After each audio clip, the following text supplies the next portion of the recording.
Hey everybody, this is Taylor from No Repeat, and I'm here with a little bonus episode for you all. We had such a good conversation about Jack White's mysterious new album rollout during our Patreon bonus show this month that we thought we'd just unlock the whole episode and give it to everybody for free.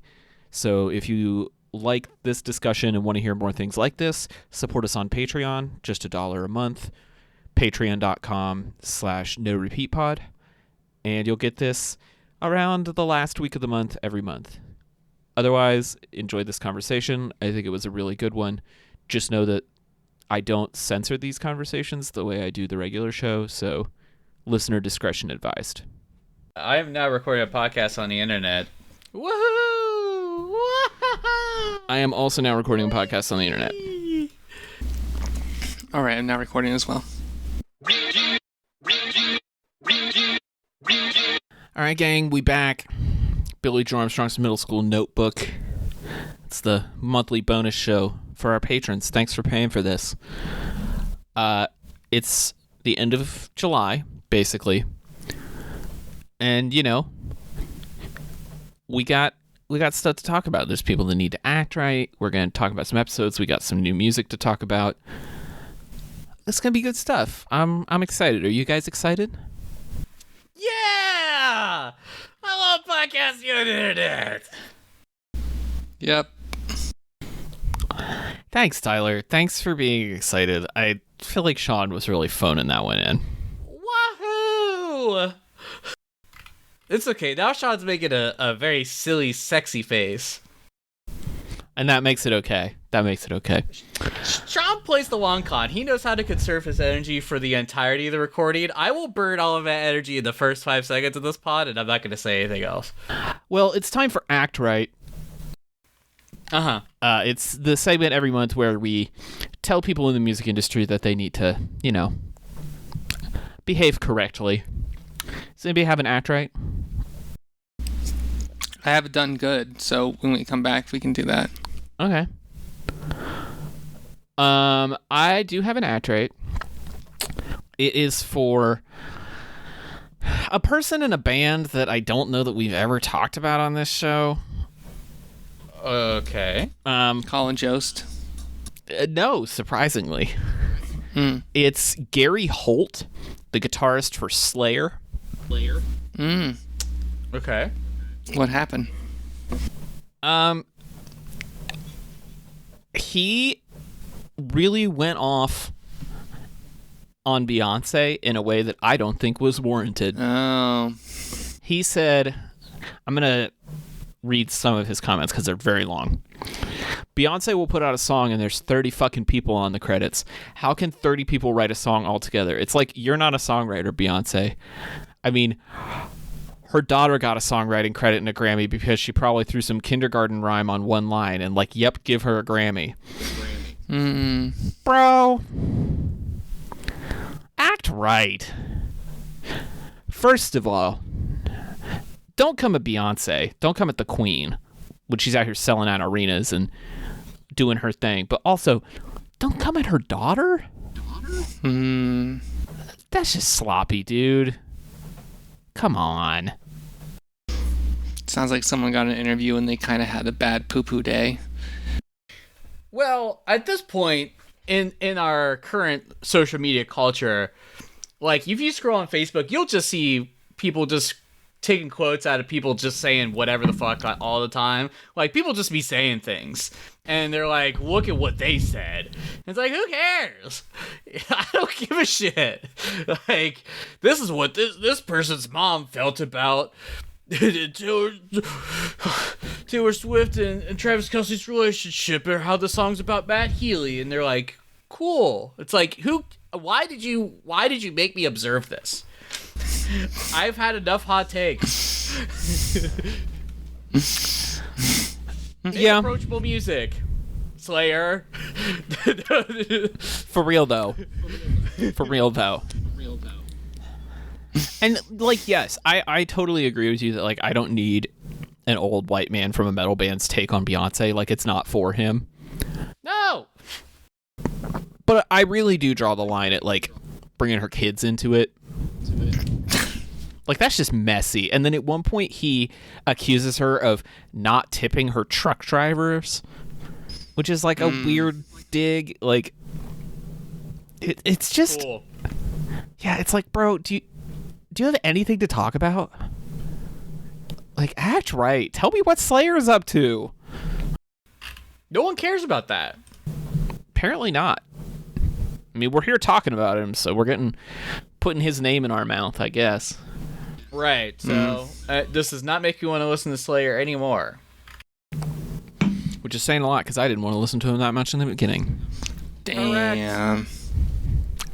Pew pew. I'm not Well, can we 12 get- anymore. Can we go to the fun? Can we go to the fun stuff? Yeah, tell us who done good this month. Can we go to the done good? Well, they're both Olympics based. First, the opening ceremony where they had the medal. I forget what the band name was. Gojira. But they had Gojira playing, which was fucking awesome. Not to mention, everybody on that entire set was basically decapitated, which was obviously the most metal that the Olympics has ever gone. And then they had an opera singer on top of it, which was fucking awesome. I was not expecting that. And you even got like some of the Good Morning America people to be like, damn, that was fucking cool. Awesome. That was spectacular. The second part that is also...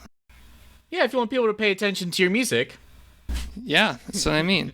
The second part is that Snoop Dogg is basically the head of Olympic sports now. He is like the Like, star the of man Olympic is commentary for the reinventing the US. brand. Yeah. Absolutely. Like he is the man when it comes to additional commentary. And I absolutely love that. I watched the video today of him at the swimming men's 100 meter 4x1 freestyle. Absolutely gold. Absolute gold. And then when he was on the thing and he was like gold shoes, gold necklaces, everything, we're bringing home gold. I was just like, I am more behind Team USA now than I ever have because Snoop Dogg is the perfect hype man for this. Oh, Like, he can bring everyone oh together. no. Snoop Dogg is the voice of the Olympics for America. Snoop Dogg is not the perfect hype man. Because boy, do I have a done good for you. Or should I say, boy, do I have a done good for you. I don't know. Is this the Flavor Flav women's water polo support? Flavor Flav is the Hell number yeah. one supporter of the U.S. women's water He polo is. team. He is I'm the man. so I saw here this for clip. it. Oh my God, he got the call, and Flavor Flav stepped up to the plate. He was like, he pointed to the outfield, and he was like, "I'm sending that bitch over the wall," and he did it. We'll put the clip in so y'all can hear what Flavor Flav had to say. Mobbed by fans. Flavor Flav is here making history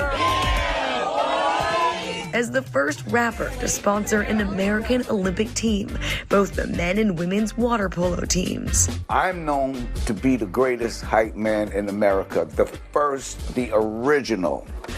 And I said, let me take my expertise to the water polo team. When you say you're the official hype man for water polo, what does that mean? I am going to be out there cheering them on, hyping them up. Most people, when they hear Flavor Flav and water polo, would never think that those two words would ever go together. I never even thought that Flavor Flav and water polo would go together until I put it together.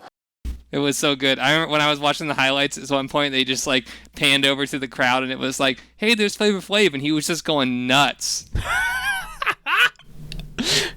I love that he says in the interview, if they get gold, I'm buying all of them clocks. Which is really the highest honor that Flavor Flav can bestow upon you. Like, don't get me wrong. I want, like, if I were that kind of person, if I had that kind of athletic ability, I would be honored to receive an Olympic medal. But me, as the person that I am, I would be way more honored to get a clock from Flavor Flav. For real? It's certainly going to be worth more money, because you know that thing's going to be solid gold. I feel like that should be like 2028 Olympics should just be like finding a celebrity for each sport to just really just be the hype person for that. But it has to Like- be a sport completely unrelated to what they do. Absolutely. Right? So, like, Flavor Flav can't be the person for breaking. No. It's got to be No. Kenny Chesney is the mascot Right. of the U.S. breaking team. Like Phoebe Bridgers is all of a sudden into like track events. No, she's so like soft and serene and thoughtful. She's into rugby sevens. Which is awesome. She wants to watch a bunch of burly men beat the living hell out of each other. I think if anything, this reveals how necessary and important it is that sports, if they want to really pierce through to the normal audience, they need like color commentary, not from like an old fucking white guy. True. Like sports would be so much more popular. Like literally, people watch the SpongeBob SquarePants Super Bowl because it was fucking interesting, because it had an outsider able to explain what's going on the inside. Nobody fucking cares. Like you have to make it entertaining. So the FGC community has had it right all along. Sometimes you just need a guy being like, whoa, or like just cracking jokes. Listen, sports are boring as shit most of the time. Baseball? Ain't nothing happening most of the time in that game. We need somebody just riffing. We need somebody with bits just going. And I'd be like, I'm tuned in every week for a baseball game. That's what we need. I miss you, Marty Brenneman. Oh my god. R.I.P. to a great one. He's calling God's plays now. Title of ep. I do want to share one other piece of Flavor Flav done good content. Okay. So Flavor Flav, as part of his time in Paris for the Olympics, visited the U.S. ambassador's residence. And there's a piano there that was gifted to the U.S. ambassador in 1929. Okay. And of course, Flavor Flav was like, "Can I play it?" And they were like, "Yes, Flav, we want you to play it." Of course. And you're Yes. thinking, "Oh, it's Flavor Flav. He's just gonna like play the beat to like Still Dre or whatever, like just something real simple." Nah, Blow me away. Flavor blow me Flav away can right now. play. Come on, Flav. 1929. Can I play something on it? Yeah. Yeah, we'd love that. Are you sure? Yeah, we would love it. We would love it.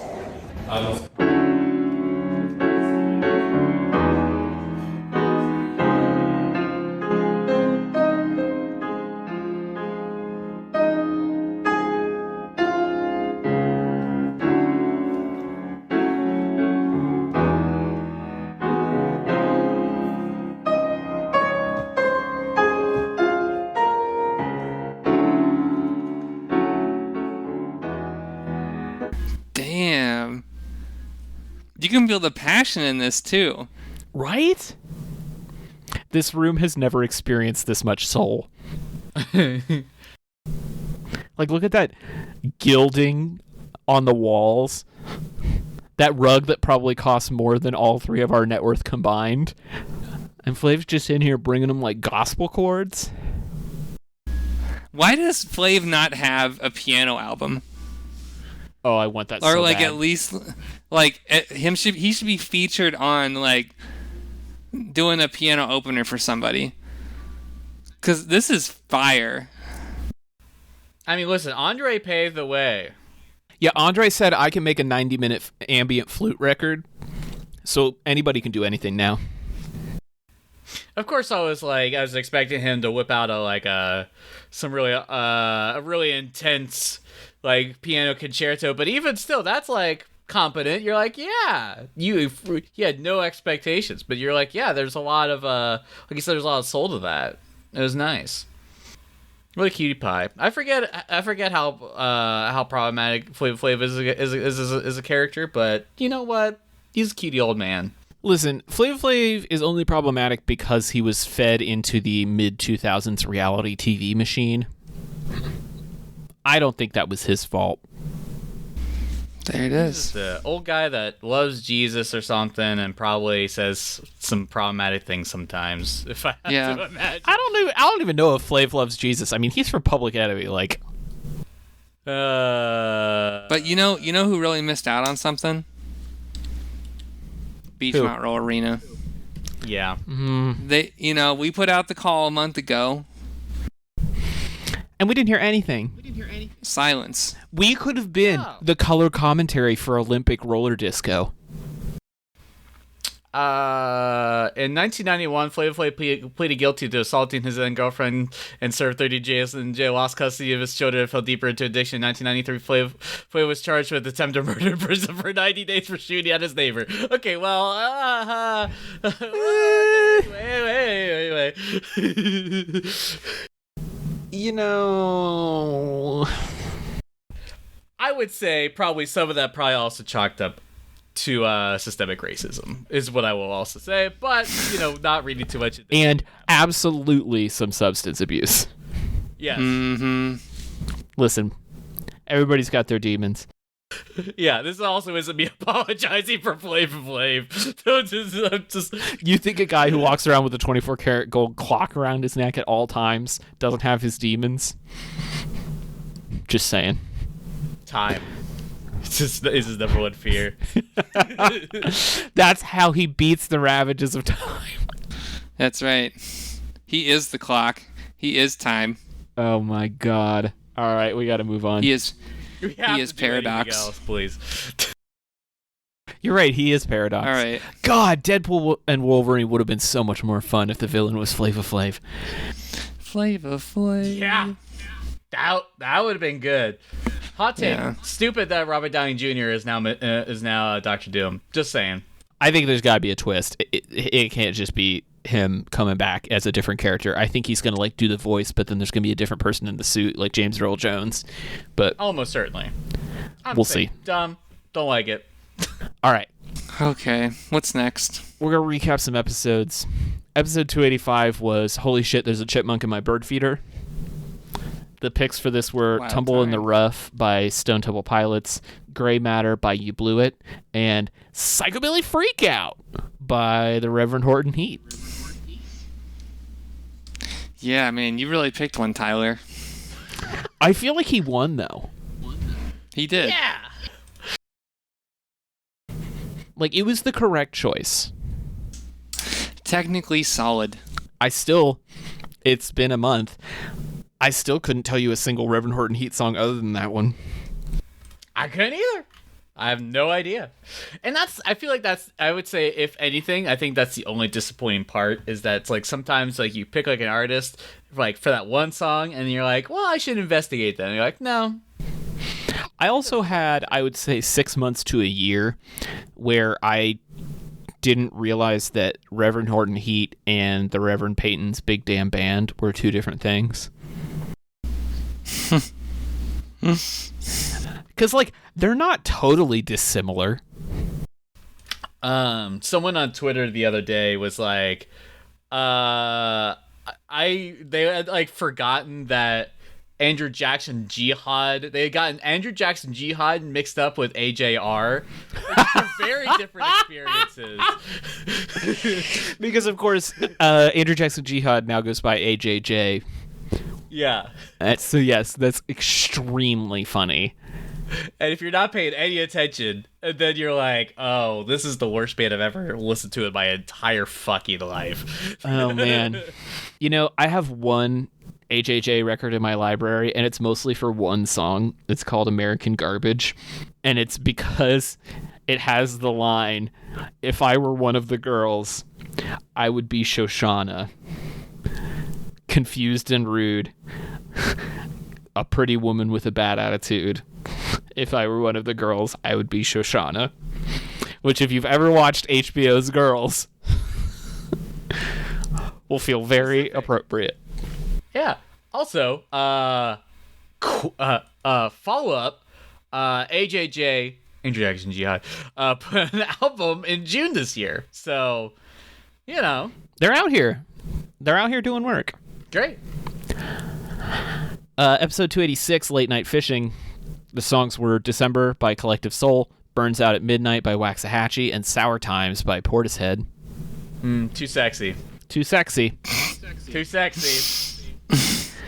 Tyler really brought the sex appeal to fishing in a way that I didn't expect. Oh, fish want me, women fear me.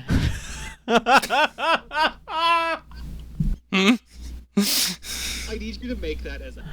I didn't realize what I said until I was editing the song back, and or editing the episode back, and I felt so stupid because I called the song "Yeah" by Collective Soul when the song is actually called "Shine."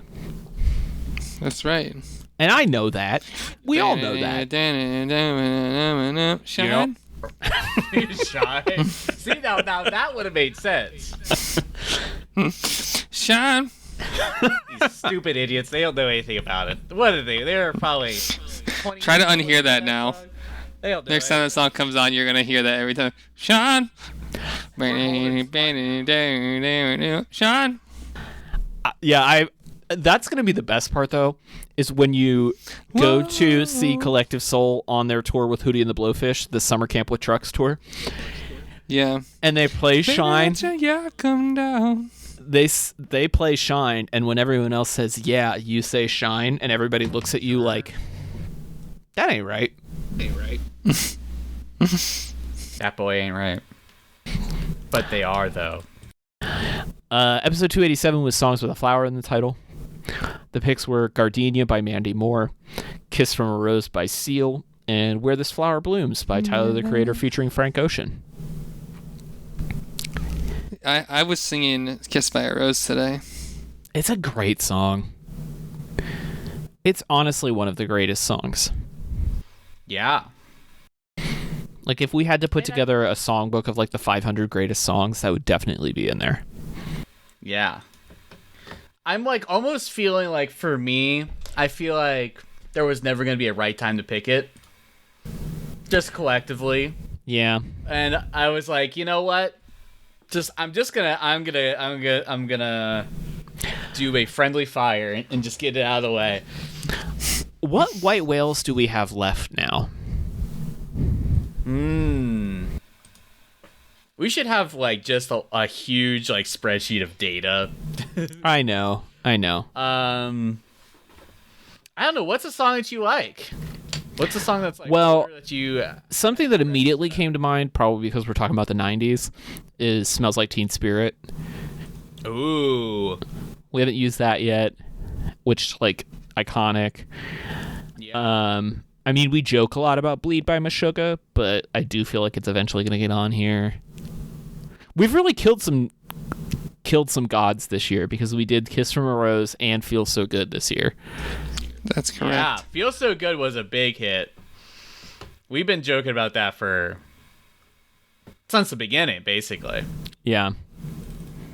I don't know. Are there others? Let's see. Have we chose Mambo number 5? No, but that's high up there for me. I would say unnecessary, but a classic. I feel like there's the whole like Britney Spears canon. I feel like has gone largely unpicked. Yeah. We've only picked one Killers song, which is Somebody Told Me. And I feel like Mr. Brightside needs to get on there. That's one of the all time. I feel like When You Were Young could get on there. Mm-hmm. Trying to think of other icons that haven't made it. I'm like looking at the top 100 songs of the 90s. Oh, I'm looking at my playlist of songs from high school. I Will Possess Your Heart by Death Cab will probably never make it on here because it's 8 minutes long. You choose the radio edit. Yeah, that's true. What's your favorite song, Sean? I don't know. What's a favorite song? Have we picked Dimension by Wolfmother? Yes, we don't have. need to. We have. Oh, okay. I feel like we've also underpicked on that album, but that's okay. I don't think it needs to. We've picked 2 out of the 12 tracks on there. Okay, then that's pretty good. That's a pretty good ratio then. Yeah, we've picked both Dimension and Woman. Okay. That's pretty good. I mean, we did a good job of getting rid of we took care of Madonna and Cher, Lady Gaga. Ooh, you know what we haven't done? Such Great Heights. That's a big one. You can do the metalcore one. Yes, the metalcore cover by Confide. So fucking terrible. You only get one pick. I swear to God if you do that to me. I feel like we've picked a lot of Beck, but not Loser. I don't know. There's stuff. Maybe we'll do an episode where we just pick white whales. We just say stuff out loud and we just add it to the playlist. Maybe. But then the most recent episode was dating profile red flag songs. The picks for that were... Scrolling backwards. She Thinks My Tractor's Sexy by Kenny Chesney. Good. Tear You Apart by She Wants Revenge. And Please, Please, Please by Sabrina Carpenter. Good. I think what we learned here is that all three of us know exactly who we would have one night stands with and then never speak to again. Correct. And it's these three songs. No one picked I Will Possess Your Heart either. That would have been a good one. Yeah. I also thought about Every Breath You Take by The Police. Ooh. Yeah, that would have been good. It just felt a little too on the nose. Also, Fuck the Pain Away by Peaches. Or anything by Bloodhound Gang. Oh, yeah. Tough look. Yeah, that ain't a good look in 2024. Sean, you had a story that you didn't tell on the regular show that I hope you can remember and tell now. I don't remember. You said anything by the Cranberries would be an instant red flag. Yeah, but then it wasn't that. Like, it didn't have to do with that. It was something else, and I totally forget what it was now. We talked about the Troubles. Are you really concerned about Catholic versus Protestant violence in Ireland in the 70s through the 90s? No, but it didn't have anything to do with the Cranberries. It was something else. Is it about accelerationism? No. That's what Zombie is about, right?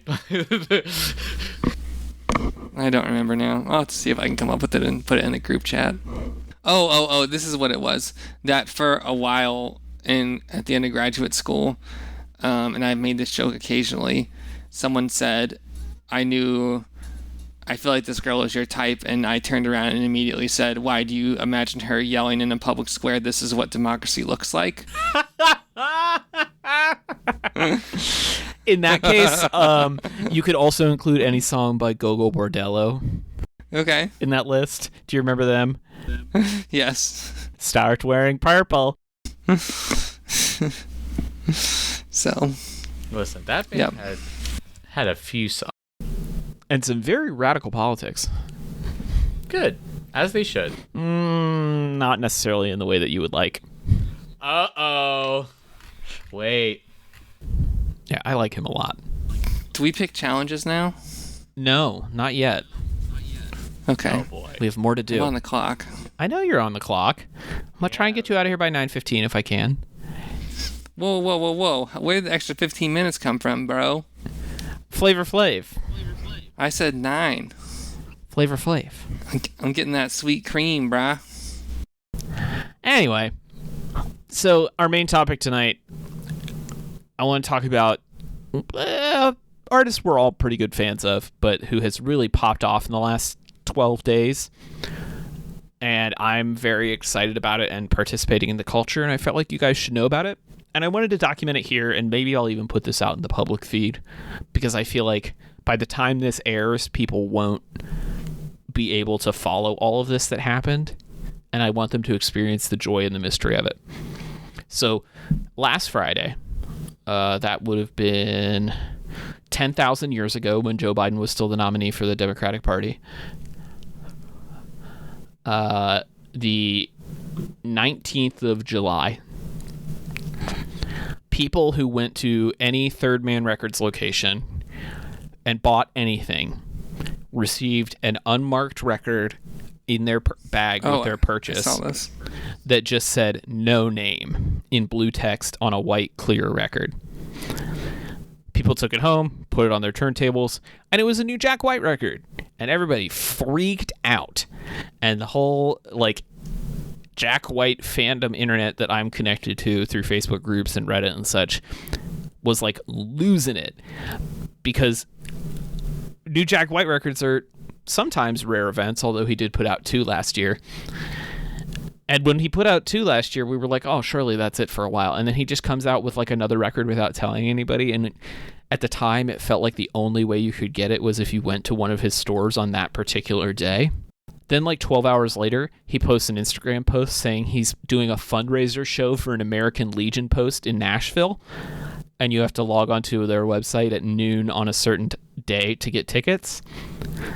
And then 2 days later, he does the same thing for 2 shows in Georgia.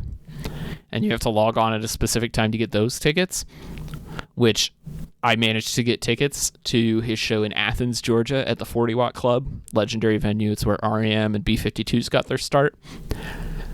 This room has a capacity of 460 people. I'm going to see Jack White with like 300 people, you guys. It's pretty sweet. It's insane. And people who went to the American Legion show last night were able to buy a more official looking production of the record with like a real sleeve and a track listing and everything.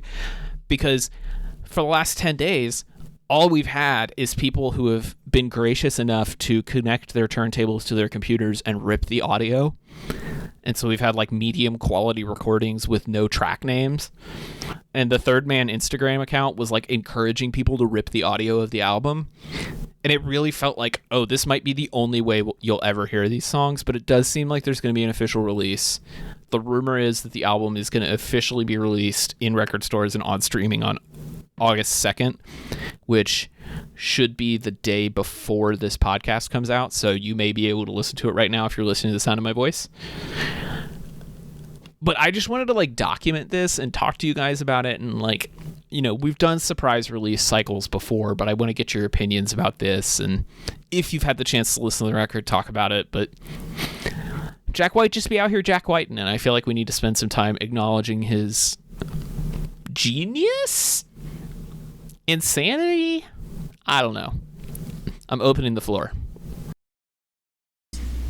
Why not? He has nothing to lose. I appreciate the artsmanship of it all. Yeah, I mean, so I think what you're saying is that he's at a point in his career where he's basically made his money and he can do whatever he wants. And I think that means you can just do fun stuff, do creative stuff, do kind of stuff that's kind of weird. But also in the same way, it also increases some level of like scarcity, creates some level of hype, some sort of level of clout. But I also feel like how far does this go? How far and wide? Because I feel like for the most part, like in terms of like the cultural zeitgeist, I feel like Jack White is kind of like off the radar for the most part. I feel like the rock and roll space isn't sort of like in the mainstream as much as it was. So I feel like I'm like kind of like thinking about who is the audience right now for that. Like, are there new people being kind of brought in? Like who, like, you know, like what kind of... See, this is exactly what I wanted to talk about, because I don't think most even intense music fans have realized that this is happening yet. Like, I saw Fantano tweet in all caps, "I want the Jack White vinyl." And there was like an article in Rolling Stone, but I haven't seen like my other music subreddits other than the Jack White one. I haven't seen Twitter, like Instagram. Nobody's popping off about this in the way that I feel so excited about it. And that makes me think maybe I'm just really niche in that, like, I love Jack and I will listen to whatever he does. Yeah. But I think the thing that's so fascinating about it, and maybe that's why he's doing this, is this sounds more like a White Stripes record than anything he's put out in the last 15 years. Yeah. I just sent you guys a link to the full album rip on YouTube. The second track, Bless Yourself, really feels like it could have been a White Stripes song. When I walk into destruction, I do myself a favor, and I bless myself. Yes,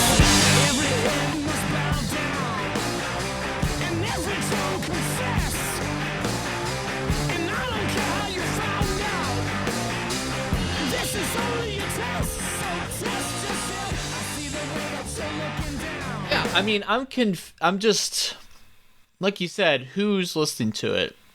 Who is this for? And I think it's the correct move. I don't think it's wrong for him to do that. If anything, I think it's better if it's kind of like adding some level of mystique, because I think it'll activate his already diehard fans. But like listening to this, it's not necessarily increasing my desire to like check out his stuff in particular. Like I'm already kind of like on board, but I'm not necessarily like a super enthusiast. I think what was really interesting was that I think I'd already talked about this, but I'll say it again. I was on like a Smash Bros Twitter, or not Twitter, but a Twitch like player, like a guy, a professional. He was playing the game, but he was like, "What's your guy's favorite rock band?" And I was surprised that like I saw like the Fratellis, like I was like, wow, deep pull. Are you in your 30s or are you like 12? Like, because I feel like it's like people were like talking about Between the Buried and Me as well, and I was like, who's listening to this band in current year, especially like... I think it's people in their 30s in that case. Like, there's like... But it's like they don't have anything going on right now, you know? Like, there's nothing that's really like happening. You know, well, and I think that's the thing about Jack, right? Is like, my husband has no idea who Jack White is. But if I played him Seven Nation Army, he would know what it was. Yeah. Mm-hmm. And I feel like that's maybe what makes this so smart, is like the heads are losing their minds about this. And everyone else doesn't need to know, because like Sean said, he's made his money. Like, he's not going to get a number one album. But this is guaranteeing, and there's also been some discourse in the music industry generally about like record pressing plants are super backlogged because of all these different colored variants that everybody's doing.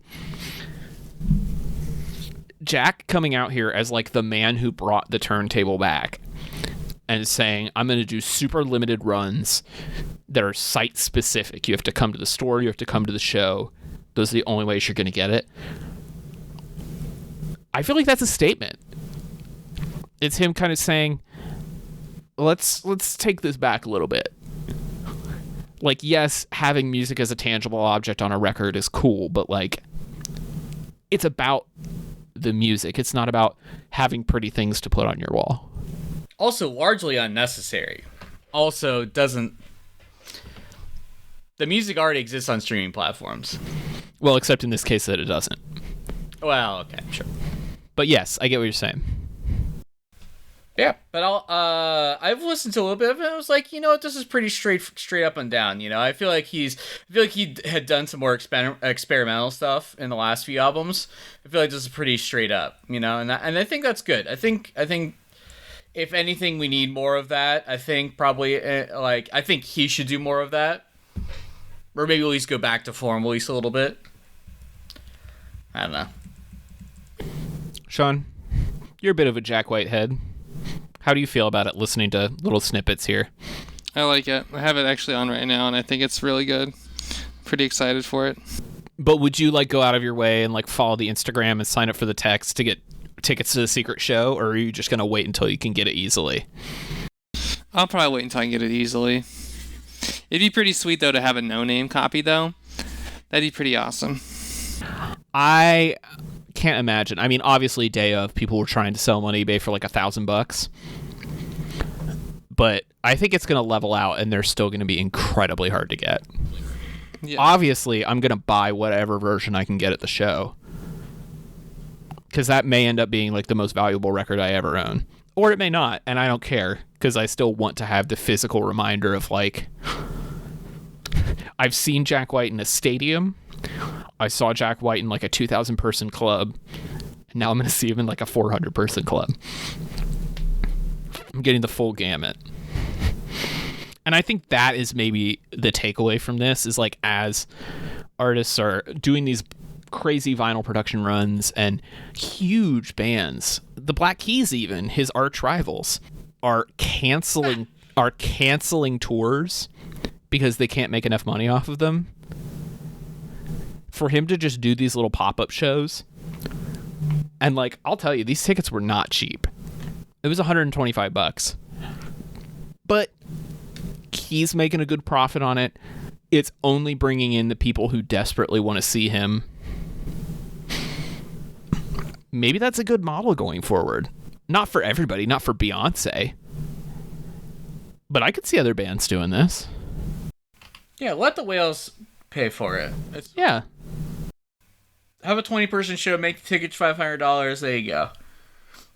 If that helps you have a bigger tour later on or some point, great, do it. Or don't. Just do a few shows when the record launches and then be done. Mm-hmm. Record one of them. Sell it to Netflix or HBO. You're done. Correct. All right, let's pick some songs so we can get Ice Cream Man out of here. Yep. All right. August challenges. It's rock and roll. We're going to skip new music discoveries this month because that was a new music discovery and Sean's on a clock.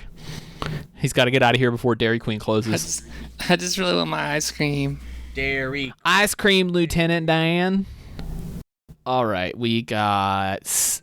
My August challenge can be songs to kiss your kitty cat to. Ooh, okay. Does this mean the beautiful Evans Stroop fluffins. household is getting a kitty cat again?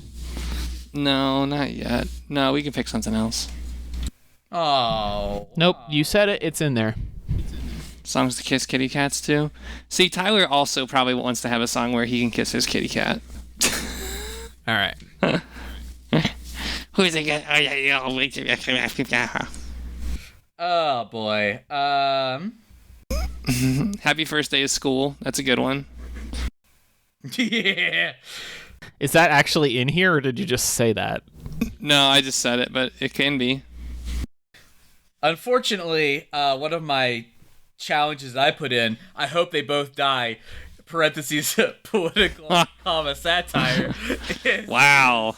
is Too close of a call, man. relevant. This is like Yeah. Relevant. this is really bad timing again. We did it, So- Joe. That's another one that's pretty rough. Yeah. So we'll say this on here. I think we said this when it happened, but if you're a patron now and you're listening to this, which the odds of that are both very slim, we had planned the week of January 6th, 2021, to do an episode titled Burying Your Political Rivals Alive. And on that afternoon, we all texted each other. We were like, nope. We had recorded that episode, too. That's right. We had completely recorded it. I was like in the process of editing it, and we just like Yeah, took and that I week said, off. Maybe that's not the right play right now. I choose shotgunning a non-alcoholic beer just to feel. Yeah, I like that. That's I very like that good. one, too. That's Have how we you're done sending that? your kids back to school. Yeah. Have we done a shotgunning beer challenge? I feel like that sounds like something I've said out loud before. I don't think we have. I think maybe I had said something about a coffee. I think at some. Oh yeah, there was one about shotgunning a cold brew or something. Yeah, that was it. Shotgun Okay. and cold brew.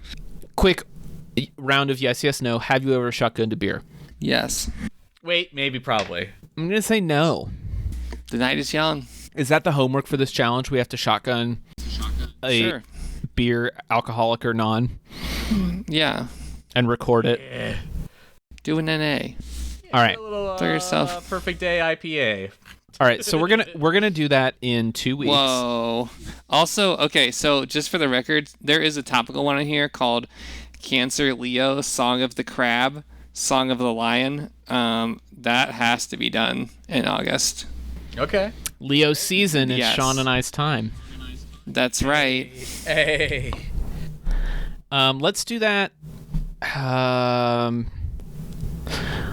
Let's do that next week, because Okay. next week is your birthday is next week, and it's like right before my birthday. Mm-hmm. Well. Who put that in? Angry Tetris. Thank you. All right, we need one more. Have we really not done any other beer challenges? That's amazing. We've done brewing jams, mulled wine. So, okay. Maybe we need to do like a beverages. We've talked about this before. We've definitely talked about this before. Doing like a series of beverage episodes. Oh, we did. Well, we did drinking pina coladas getting caught in the rain that aren't escaped by Rupert Holmes. Let's see. Maybe we shouldn't do that one. That one seems a little silly because we just did like one. Okay. Nope. Well, no, we already picked one Angry Tetris this month. I can't do another one. I think we should do playing Magic Gathering in the pit. I was thinking about Hi-Fi Beats to Rage and Party to. Okay, yeah, let's do that. No. We've already picked one of his this month. I want to pick a different submitter. Okay. Let's do Make Your Head Stop Spinning. Okay. From 71 DPI. That's a good one. Remember, we only have. Well, honestly, by the time we get to October, we will be at episode 300. Well, okay, actually, Sean makes a good point. So usually we do Song of the Summer in August. That's true. We have to do song of summer. When did we do it last year? I want to say we did. I think it's the last week. I can't remember if it's the last week or if it's the week of my birthday, which is the middle week. Tell you what, let's do it the last week because that's Labor Day. Okay. So Labor Day. We'll go ahead and put that on the calendar, and then we'll do Billy Joe after that one. All right, so in order for August, we have Leo Season, Shotgunning a Non-Alcoholic Beer, Kissing Your Kitty Cat, Make Your Head Stop Spinning, and Song of the Summer 2024. Woo! Boys, any final thoughts for the patrons? Thank you. Unless you're Beachfront Roll Arena, then you're on probation. We still love you. We're just disappointed. Yeah. Okay, bye. Ice cream time. Ice cream time.